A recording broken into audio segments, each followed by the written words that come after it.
1659चा प्रसंग आहे. 1659चा जेव्हा निजामशाही मोडकळीस आलेली होती आणि पुण्याजवळ असणाऱ्या मावळ प्रांतावर शिवरायांनी आदिलशाहीच्या ताब्यात असणारा मावळ प्रांत जिंकलेला होता.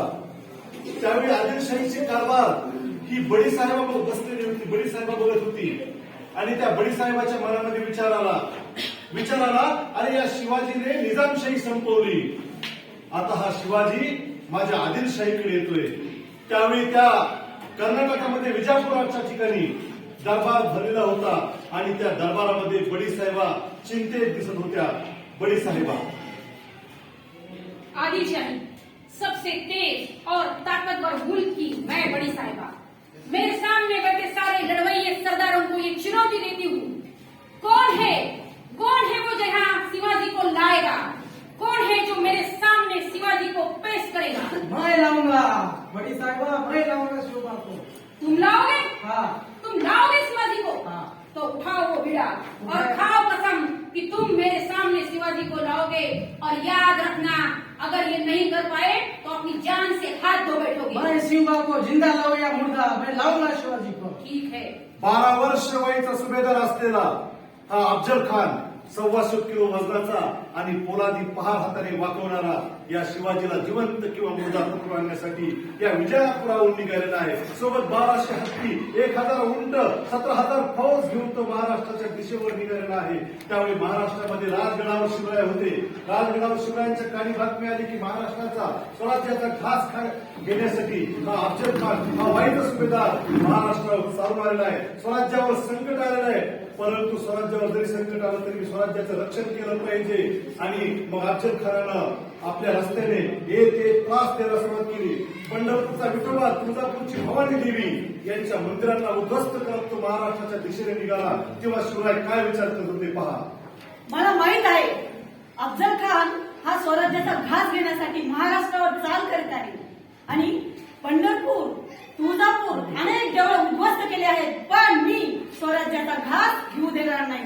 शिवरायांनी ठरवलं की स्वराज्याचा घास घेता कामा नये. तेव्हा अफजल खानाच्या लक्षात आलं की आता आपण दुसरी युक्ती केली पाहिजे. आणि त्याच वेळी शिवराय आपल्या सर्व सहकार्याशी चर्चा करतात. राजगड हा जमिनीवर भुईकोट किल्ला आहे, शत्रूशी सामना करणं अवघड आहे. हा किल्ला आपण सोडला पाहिजे, सुरक्षित ठिकाणी गेलं पाहिजे. म्हणून राजगड सोडून ते 1659ला ते प्रतापगडावर गेले. प्रतापगडाभोवती सह्याद्रीचे उंच डोंगर आहे, घनदाट जंगल आहे आणि प्राण्यांचा सुळसुळाट आहे. या ठिकाणी हा अफजल खान येऊ शकत नाही. 1000 उंट या ठिकाणी येऊ शकत नाहीत. हत्तीनं चालणं अवघड आहे आणि प्रचंड तोफा मात्र गडावर येणं कठीण आहे. हे ओळखून शिवराय प्रतापगडावर गेले. ज्यावेळी अफजल खानाच्या लक्षात आलं की अरे शिवाजी प्रतापगडावर गेलाय, आता शिवाजीला पकडणं सोपं नाही, तेव्हा तो नाटक करतो आणि परत एकदा प्रेमळपणाचं सोंग करून तो शिवबांना पत्र लिहितो की तुम्ही माझा किल्ला परत करा, मी तुम्हाला आदिलशहाकडून तुम्हाला सरदारकी देतो. तेव्हा काय होतं पहा. शिवराय सांगतात की नाही, तुम्हीच आमच्या भेटीला या, आम्ही वाईला येणार नाही.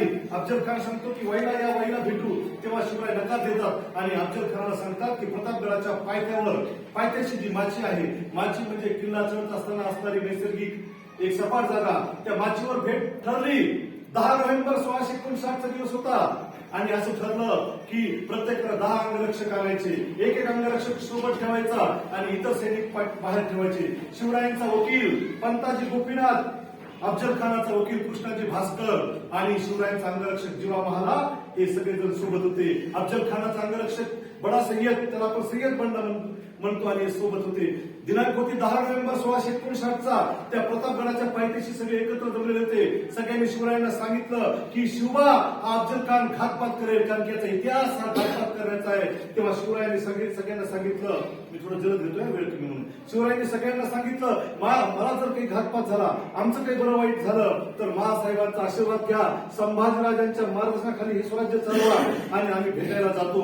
असं म्हणून शिवराय आपल्या मावळ्यांसह, आपल्या 10 अंगरक्षकांसह आणि आपल्या वकिलांसह त्या प्रतापगडावर जी रचना केलेली आहे, जे शामियाना केलेला आहे, त्या शामियानामध्ये भेटायला जातात. त्यावेळी शामियानामध्ये अफजल खान अगोदर जाऊन बसतो, आपली दाढी पुरवत असतो आणि मग त्या शामियानाचा पडदा पडलेला असतो. त्यावेळी शिवराय काय म्हणतात, पडदा आओ शिवा, तो पडदा बाजूला करा.